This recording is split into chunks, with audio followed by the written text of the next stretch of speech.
students, and welcome back to the new topic of MFA. Now, students, we are going to talk about Porter 5 forces model. लेकिन ये बातें बात की हैं. पहले मैं आपको थोड़ा सा ना एक बैकग्राउंड दूं, क्योंकि we are all from a generation जहाँ पर हम DC मार्वल जो है उसकी मूवीज़ देखते देखते हुए हैं बड़े. तो हमारे दिमाग में ना हीरोइज्म का एक कॉन्सेप्ट बिल्डअप हो गया, और वो कॉन्सेप्ट ये है कि यार हीरो वो होगा जो विलन से फाइट करने के बाद, सारे विलन्स को बीट करने के बाद एंड में जख्मी ही सही, लेकिन एंड में विनर जो है वो आपके सामने वो होगा. और क्योंकि विनर वो होगा तो हीरोइज्म के अंदर इसका मतलब there is some kind of a fight involved.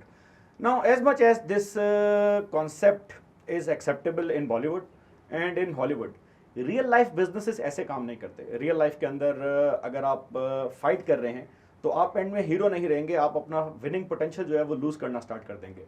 Basically porter 5 forces के मॉडल में पोर्टर भाई ने तो ये बात नहीं की, ये बात तो हम कर रहे हैं. लेकिन पोर्टर भाई की थ्योरी का जो कंक्लूजन था वो ये था कि आपकी स्ट्रेटेजी की, आपकी कंपनी की प्रॉफिटेबिलिटी आपकी स्ट्रेटेजी की क्वालिटी पर और आपकी टीम और आपकी लीडरशिप पर डिपेंड नहीं कर रही. While you might have everything in place, everything is perfect, लेकिन देयर इज अ चांस कि आप उतना प्रॉफिट ना कमाएं जितना प्रॉफिट आप ओरिजिनली प्लान कर रहे थे. तो पोर्टर 5 फोर्सेस ने क्या बोला, उन्होंने ये बोला कि जनाब आपकी प्रॉफिटेबिलिटी, आपके रिजल्ट्स, आपकी सक्सेस वो आपसे ज़्यादा आपके कंपटीशन के ऊपर डिपेंड कर रही है. आप में से वो बच्चे जो ये लेक्चर देख रहे हैं और मे बी उनके दिल के किसी कोने के हिस्से में ये नियत हो कि यार हमने मेरिट स्कोर करना है, तो मैं आपके लिए सेम बात बोलूँगा. आपका मेरिट सिर्फ आपकी मेहनत पर डिपेंड नहीं कर रहा, वो इस बात पे भी डिपेंड कर रहा है कि उस अटेम्प्ट में, उस सेशन में जिसमें आप एग्जाम के लिए अपेयर हो रहे थे, बाकी कितने बच्चे जो है वो एग्जाम के लिए अपेयर हो रहे थे, उन बच्चों की क्या क्वालिटी थी और उन्होंने कितनी मेहनत की. So even if you end up with an 85 score, अगर आपसे ज़्यादा किसी ने 88 स्कोर कर लिया तो despite that you being a very good student, आपका मेरिट तो नहीं आता. तो कंपनी की प्रॉफिटेबिलिटी भी कंपनी की स्ट्रेटेजी, अगेन कंपनी की लीडरशिप स्किल्स और कंपनी की टीम की कोलैबोरेशन के ऊपर डिपेंड नहीं कर रही, कंपटीशन फोर्सेस के ऊपर डिपेंड कर रही है. Now let's talk about those forces one by one कि सर वो फोर्सेस हैं क्या.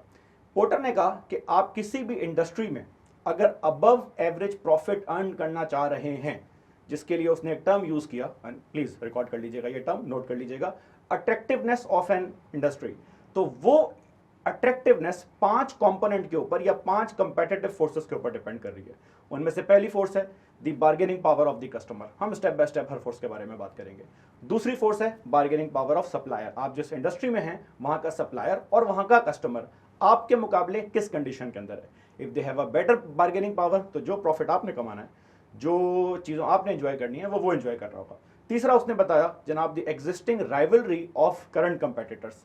चौथा उसने बताया थ्रेट फ्रॉम सब्सटीट्यूट प्रोडक्ट. मैं चाय के होटल पे गया, चाय नहीं मिल रही थी, मैंने कॉफ़ी पी ली. This is not the only alternative, there are so many. हम स्टेप बाय स्टेप बात करते हैं.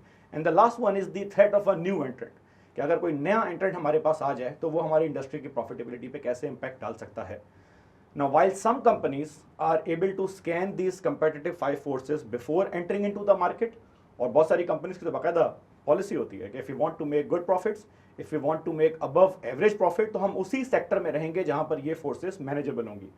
In fact, there are many larger groups in Pakistan जहां पे कॉर्पोरेट पॉलिसी ये है कि जिस सेक्टर के अंदर वो ऑपरेट कर रहे हैं, जहां पर ये 5 फोर्सेस बढ़ना स्टार्ट हो जाएं, वो कंपनी उस डोमेन से एग्जिट मार लेती है. You might recall Engro's exit from dairy market, जो उन्होंने अपनी एक सब्सिडरी डच कंपनी को जो है वो सेल कर दी. नेक्स्ट सेगमेंट के अंदर बारी बारी हर फोर्स के बारे में बात करते हैं कि पोर्टर 5 फोर्सेस के अंदर bargaining power of customer, supplier, इन सब का क्या मतलब होता है. Thank you.